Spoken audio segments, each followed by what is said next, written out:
নমস্কাৰ বন্ধুসকল 1500 most important previous year question series part 4 লৈ আপোনালোক সবকে স্বাগতম জনালো আজি ভিডিঅ'ত আমি ডিসকাস কৰিম 50টা কোৱেশ্চন আহকচোন ভিডিঅ'টো ষ্টাৰ্ট কৰো first question which of the following districts of Assam does not come under the jurisdiction of BTC BTC জু ৰেষ্ট্ৰিকশনৰ ভিতৰত কোনখন ডিস্ট্ৰিক্ট নাহে বুলি দিছে বিটিসি মানে বড়োলেণ্ড টেৰিটৰিয়েল কাউন্সিল আৰু তাৰ কাৰেক্ট আনসাৰটো হ'ব বঙাইগাঁও আৰু বিটিসি আন্ডাৰত আগতে 4খন আছিল ডিস্ট্ৰিক্ট এতিয়া 5খন হ'ল ৰিসেন্টলি তামুলপুৰখন এখন ডিস্ট্ৰিক্ট হিচাপে এনাউন্স কৰিছে গভৰ্ণমেণ্টে আৰু হেৰিখন হ'ল কুকৰাঝাৰ চিৰাং বাক্সা তামুলপুৰ আৰু উদালগুৰি এই তামুলপুৰখন বহুত ইম্পৰ্টেন্ট হৈ যায় মনত ৰাখিব এই কোৱেশ্চনটো বহুতবাৰ আহিছে এক্সামত আৰু তামুলপুৰটো ৰিসেন্টলি নতুন ডিস্ট্ৰিক্ট হিচাপে ঘোষণা কৰাৰ পিছত এইটো কোৱেশ্চন আৰু ইম্পৰ্টেন্ট হৈ যায় আৰু তামুলপুৰখন 35th ডিস্ট্ৰিক্ট হিচাপে ঘোষণা কৰিছে গভৰ্ণমেণ্টে 23 জানুৱাৰী 2022 তামুলপুৰখন আপোনাৰ বাক্সা ডিস্ট্ৰিক্টৰ পৰা কাটি ওলাই আহিছে আৰু এখন 5th ডিস্ট্ৰিক্ট হয় বড়োলেণ্ড টেৰিটৰিয়েল ৰিজনৰ next question which is the highest mountain peak of Assam Himalaya range Assam Himalaya ৰেঞ্জৰ হাইয়েষ্ট পিক কোনটো হয় হৈছে আসামৰ হাইয়েষ্ট পিক কোনটা নাই আসাম হিমালয়া ৰেঞ্জৰ হাইয়েষ্ট পিক কোনটো হয় বুলি কৈছে ইয়াৰ কাৰেক্ট আনসাৰ হ'ব নামচা বৰুৱা এই নামচা বৰুৱা পাওঁতে মানে ব্ৰহ্মপুত্ৰখন আসামত সোমোৱাৰ আগত নামচা বৰুৱাতে ইউ টাৰ্ণ এটা লৈ আহে এটো বহুত ইম্পৰ্টেন্ট হয় মনত ৰাখিব আৰু নামচা বৰুৱাটো আসাম হিমালয়ানছৰ হাইয়েষ্ট মাউণ্টেন ৰেঞ্জ হয় next question which of the following state is not situated to the east of Assam কোনখন ষ্টেট আসামৰ ইষ্টৰ পিনে নাই বুলি দিছে ইয়াৰ কাৰেক্ট আনসাৰ হ'ব মিজোৰাম মিজোৰামখন আপোনাৰ সাউথৰ পিনেহে আছে আসামৰ Next question tropical wet evergreen forests are predominantly found in which of the following protected areas tropical wet evergreen forest code পাই বুলি দিছে আসামৰ কোনখন protected area পাই বুলি দিছে ইয়াৰ কাৰেক্ট আনসাৰ হ'ব Dihing Patkai national park Dihing Patkai national পাৰ্কখন আপোনাৰ tropical wet evergreen forest হয় Next question which of the following northeastern state share the shortest boundary with Assam কোনখন northeastern state আসামৰ shortest boundary share কৰে ইয়াৰ কাৰেক্ট আনসাৰ হ'ব ত্ৰিপুৰা ইয়াত চাই লওক ত্ৰিপুৰাই 46.3 কিলোমিটাৰ share কৰে আৰু longest কৰে আপোনাৰ মেঘালয় 884.9 কিলোমিটাৰ shortest আৰু longest মন ৰাখিলে হ'ল Next question The Kaziranga National Park is located in which of the following ecozone Kaziranga National Park kon kuntu ecozone pore boli kudise Ya correct answer hobo Indo-Malayan ecozone India total 4টা biodiversity hotspot আছে এইটা হল the Himalayas Indo-Burma the Western Ghats আৰু Sundaland এটো মন ৰাখিব কিটা 4টা biodiversity hotspot আছে Next question when the tea company of Assam established Assamor tea company kete establish হৈছিল বুলি কৈছে ইয়াৰ কাৰেক্ট আনসাৰ হ'ব 1839 আৰু আসামত প্ৰথমবাৰ টি ডিসকভাৰ কৰিছিল ৰবাৰ্ট ব্ৰুছে 1823 আৰু তাৰ পিছতে 1839 ত মানে প্ৰথম কোম্পানী এষ্টাব্লিশ হৈছিল হেৰি টিৰ আৰু তাৰ সেকেন্ড কোম্পানীটো হ'ল 1859 ত এষ্টাব্লিশ হৈছিল সেকেন্ড কোম্পানীটো আৰু হেতু হৈছিল জুৰহাট টি কোম্পানী ফাৰ্ষ্টটো মন ৰাখিব সেকেন্ডটো মন ৰাখিব কেতিয়াবা ফাৰ্ষ্টটো হুদি দিব পাৰে সেকেন্ডটো হুদি দিব পাৰে ফাৰ্ষ্ট সেকেন্ড হুদিয়ে থাকে ন next question which of the following is associated with Bordosila in Assam year correct answer হ'ব প্ৰি মনসুন সিজনত আহে বৰদৈচিলা আৰু বৰদৈচিলা মানে বহাগ বা বৈশাগু মাহৰ বিগিনিং মাৰ্ক কৰে আৰু বৰদৈচিলা আহাৰ পিছতে স্প্ৰিং সিজনটো ষ্টাৰ্ট হয় আৰু হে প্ৰি মনসুন সিজনটো হ'ল এপ্ৰিলৰ পৰা লৈ মে মাহৰ ভিতৰত next question area wise the rank of Assam among north eastern states area wise north eastern ষ্টেটৰ ভিতৰত আসামৰ ৰেংক কিমান হয় বুলি দিছে ইয়াৰ কাৰেক্ট আনসাৰ হ'ব সেকেন্ড আৰু ফাৰ্ষ্টখন হ'ল অৰুণাচল প্ৰদেশ নৰ্থ ইষ্টৰ ষ্টেট বিলাকৰ ভিতৰত সবচে ডাঙৰ হয় next question Jatinga famous for mass suicide of migratory birds is located in which the following district Jatinga নামৰ জেগাটুকুৰ য'ত মানে আপোনাৰ মাইগ্ৰেটৰী বাৰ্ডবিলাকে আহি পেলাই ছুইচাইড কৰি দিয়ে, সেই জেগাটো কোনখন ডিষ্ট্ৰিক্টৰ পৰে বুলি সুধিছে। ইয়াৰ কাৰেক্ট এনচাৰ হ'ব ডিমা হাছাও। জাতিংগা ডিমা হাছাওত পৰে। Next question, which of the following is the highest peak in Karbi plateau. Karbi প্লেটুৰ হাইয়েষ্ট পিক কোনটো হয় বুলি সুধিছে। ইয়াৰ কাৰেক্ট এনচাৰ হ'ব সিংহাসন। The Singhasan peak is about 1360 meters above the sea level. 1360 meter above sea level হয় Singhasan peak to. Next question, in which year the tea auction center in Guwahati was established? Tea auction center Guwahati কেতিয়া established হৈছিল? ইয়াৰ correct answer হ'ব 1970. Next question, Amsang Wildlife Sanctuary is located in which of the following district in Assam? Amsang Wildlife Sanctuary আসামৰ কোনখন ডিষ্ট্ৰিক্টত আছে বুলি সুধিছে। ইয়াৰ correct এনচাৰটো হ'ব Kamrup metro'. Next question, which of the following is the oldest among the present 18 wild life sanctuary in Assam. আছামৰ চবচে পুৰণা ৱাইল্ড লাইফ চেঞ্চুৰী কোনখন হয় বুলি সুধিছে। মানে এতিয়া প্ৰেজেণ্টলি 18খন আছে, তাৰ ভিতৰত চবচে অল্ডেষ্ট কোনখন হয়। ইয়াৰ কাৰেক্ট এনচাৰ হ'ব গৰমপানী ৱাইল্ড লাইফ চেঞ্চুৰী। আৰু এই গৰমপানী ৱাইল্ড লাইফ চেঞ্চুৰীখন 1951 হৈছিল আৰু এখন কাৰ্বি আংলং ডিষ্ট্ৰিক্টত আছে। Next question, what is the total land area of Assam. আছামৰ টোটেল লেণ্ড এৰিয়া কিমান হয়। ইয়াৰ কাৰেক্ট এনচাৰ হ'ব 78,438 square kilometre. Next question, which of the following districts of Assam does not have any international boundary with Bangladesh. তলত দিয়া মানে অপশ্যনকেইটাৰ ভিতৰত কোনখন ডিষ্ট্ৰিক্টে বাংলাদেশৰ লগত বাউণ্ডেৰী শ্বেয়াৰ নকৰে। ইয়াৰ কাৰেক্ট এনচাৰ হ'ব হাইলাকান্দি। এই কুৱেশ্যনটো এক্সামবিলাকত আহিয়ে থাকে, এইটো অলপ মন কৰিব। Which of the following is the western most tributary of Brahmaputra. ব্ৰহ্মপুত্ৰৰ চবচে ৱেষ্টাৰ্ণ মোষ্ট ট্ৰিবিউটৰী কোনখন হয় বুলি সুধিছে। ইয়াৰ কাৰেক্ট এনচাৰ হ'ব চাংকোচ। চাংকোচখন ব্ৰহ্মপুত্ৰৰ একদম ৱেষ্টৰ পিনে আছে। Next question, which of the protected sites of Assam are recognize as UNESCO world heritage site. তলত দিয়া অপশ্যনকেইটাৰ ভিতৰত কোনকেইখন মানে চাইট আছামৰ protected site world heritage site হিচাপে জনা যায়।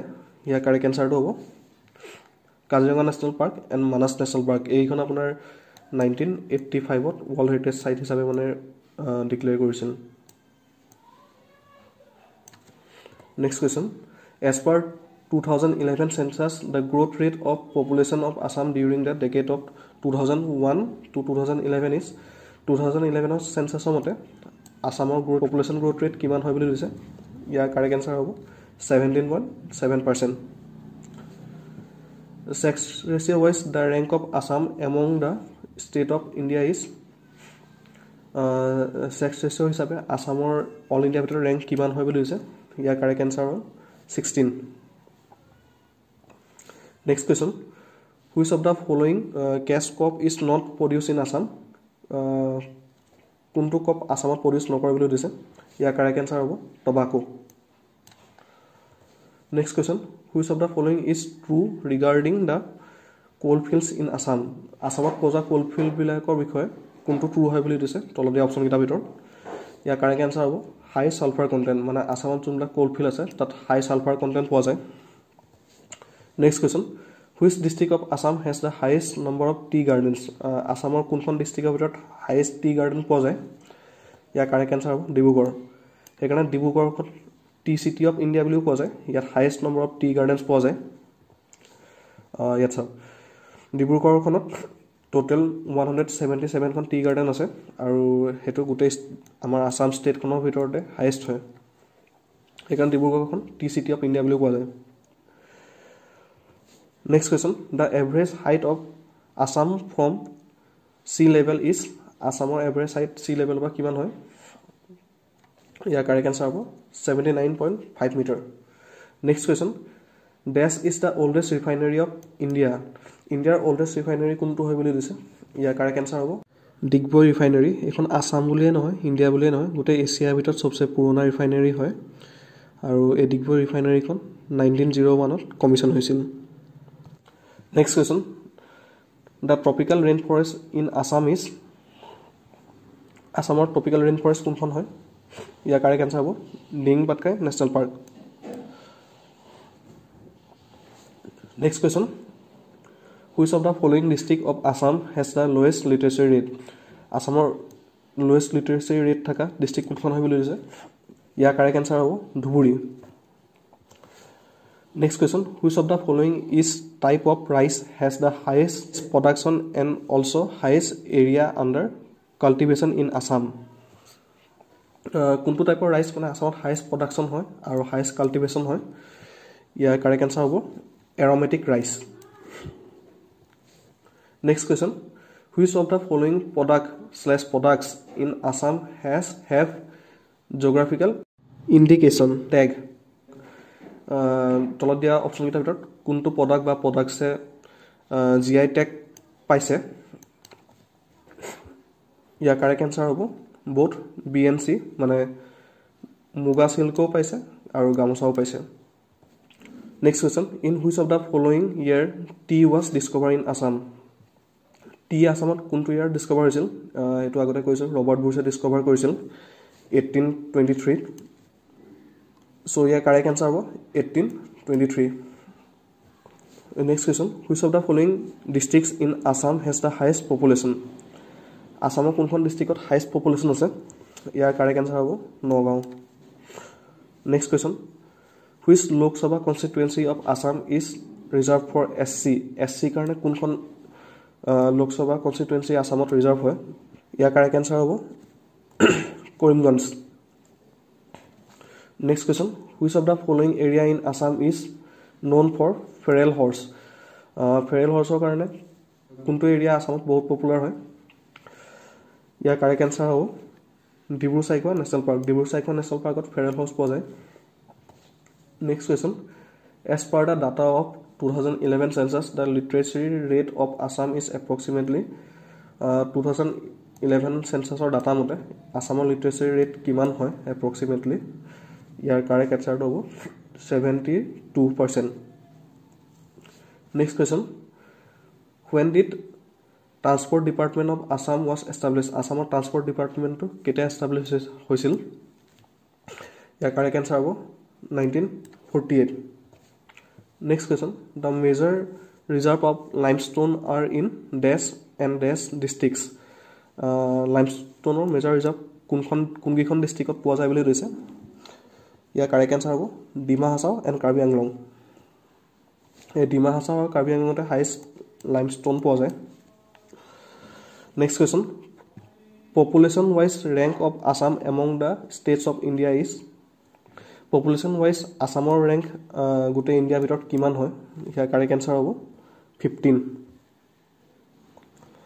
Next question the literacy rate of which of the following district is highest in Assam আছামত থকা ডিষ্ট্ৰিক্ট কেইখনৰ ভিতৰত হাইয়েষ্ট লিটাৰেচি ৰেট কোনখন ডিষ্ট্ৰিক্টত পোৱা যায় বুলি দিছে ইয়াৰ কাৰেক্ট এনসাৰটো হ'ব Kamrup metro' next question who is famously known as the forest man of India forest man of India কাক জনা যায় ইয়াৰ কাৰেক্ট এনসাৰ হ'ব যাদৱ পায়েং তেওঁ মানে নিজৰ হাতে দি পেলাই এখন ফৰেষ্ট ৰুইছিল আৰু সেই ফৰেষ্টখনৰ নাম হ'ল মলাই ফৰেষ্ট আৰু সেইখন আপোনাৰ মাজুলীত আছে আৰু সেইটো কাৰণে তেওঁ 2015ত পদ্মশ্ৰী এৱাৰ্ডো পাইছিল আৰু তেওঁ গোটেই অল ইণ্ডিয়াত মানে ফৰেষ্টমেন বুলি জনা যায় next question which of the following protected areas in Assam is known for golden langur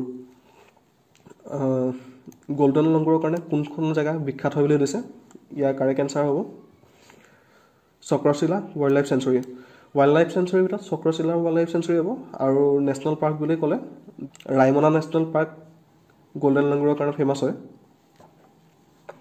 আৰু এই চক্ৰশিলা ৱাইল্ড লাইফ চেঞ্চুৰী আছে আপোনাৰ কোকৰাঝাৰ ডিষ্ট্ৰিক্টত আৰু অকণমান ভাগ তাৰ ধুবুৰী ডিষ্ট্ৰিক্টতো আছে next question when did BTAD was established BTAD কেতিয়া এষ্টাব্লিছ হৈছিল ইয়াৰ কাৰেক্ট এনসাৰ হ'ব 10 February 2003 next question the total number of seats in the legislative council of Assam is Assam legislative council কেটা সিট আছে মন কৰিবা legislative council হদিছে ইয়াৰ correct answer হ'ব 126 টা seat আছে আৰু আসাম লোকসভা সিট বুলি সুধিলে 14খন আছে আৰু ৰাজ্যসভা সিট কেইখন আছে বুলি সুধিলে 7খন সিট আছে আসামৰ next question which of the following is the largest coal field in Assam আসামৰ লাৰ্জেষ্ট কোল ফিল্ড কোনখন হয় বুলি সুধিছে ইয়াৰ কাৰেক্ট আনসাৰ হ'ব মাকুমখন তিনচুকীয়া ডিস্ট্ৰিক্টত আছে আৰু এখন আসামৰ লাৰ্জেষ্ট কোল ফিল্ড হয় আৰু ইয়াতে প্ৰথমবাৰ মানে কোল পোৱা গৈছিল Next question, the percentage of population living in urban area in Assam according to 2011 census is 2011 or census mote Assam kiman percentage manu urban area thake ya correct answer hobo 14%.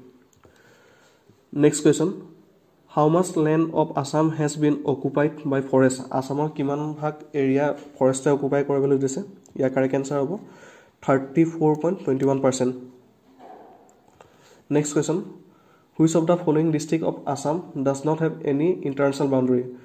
তলত দিয়া option গিটা ভিতৰত কোনখন ডিস্ট্ৰিক্টে মানে একো কোনো international বাউন্ডাৰী share নকৰে বুলি দিছে ইয়াৰ কাৰেক্ট আনসাৰ হ'ব Dhemaji next question which is the northward flow sub river of Brahmaputra ব্ৰহ্মপুত্ৰৰ নৰ্থৱাৰ্ড সাইডে কোনখন সাব ৰিভাৰ আছে বুলি দিছে ইয়াৰ কাৰেক্ট আনসাৰ হ'ব জাঞ্জি Next question, in which of the following year coal was discovered in Assam? Assamot coal kuntu year discover hoisil? Ya correct answer hobo 1825. Yat mon koribo de coal hudise, crude oil huda nai. Crude oil hudile apunar hetu 1889 hobo aru yat coal hudise no hetu karone hetu 1825 hobo. Assamot coal prothombar 1825 ot paisil. Aru tukot paisil bole hole Makum. Etu sai lobo. Coal in Assam was first recorded by British surveyor Lieutenant Wilcox in 1825. First coal mining was done by C.A. Bruce in 1828. Prothom apunar Lieutenant Wilcox e paisil 1825 ot aru prothom coal mining korisil apunar C.A. Bruce 1828 ot. Next question. Asia's first successful mechanical drilled oil well was drilled in dash of Assam way back in 1867. Assam bule noy Asia's first mechanical oil drill kopa korisil 1867 ya correct answer to hobo Makumote mane Asia's first mechanical oil drill korisil Next question, laterite soil are found in which of the following areas in Assam? Red laterite soil Assamor kuntu area পোৱা যায় বুলি দিছে ইয়াৰ correct answer হ'ব Karbi hills and Dima Hasao